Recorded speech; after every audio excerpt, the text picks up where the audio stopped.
Hey, Dr. Lindsey and Wendy here. We're going to go through a brief video on a fellow that also went to UVA about the same time I was there. He was in college, I was in med school, and he lives out of state. And so every August I go to the Jersey Shore and do consultations at the beach.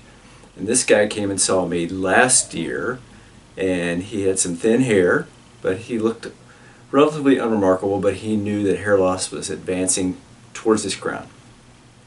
And so he came down and we did this design, and then we put 2,500 grafts in, what you see here, and he stayed for a week to get cleaned. And he was kind of a nervous guy. He came back a couple times to little questions and so forth. And it's no sweat. When you live out of state, we're always available.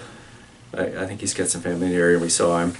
And then I didn't hear from him for a while, and that usually means that hair is starting to grow and people are starting to be a little more comfortable. Yes. And then he knew I went to the beach, and so in August I get an email from him, and he wants to come over and see me on the Jersey Shore. And so he showed up at the house, and he looks like this. And now he pulls his hair back, and look at that, Wendy. That's it. 9 months, 2,500 grafts, fine hair. What do you think? It looks good. It looks unremarkable. It looks natural. Yeah, it does look natural. So I said, hey fella, turn around and let's look at the back of that head. He has his hair roughly the length that I have my hair right now.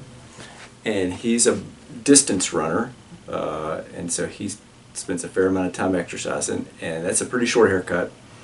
And so I put my big hand over there and exposed his scar, and it looks fantastic. That's a pretty typical scar of us. We tend to average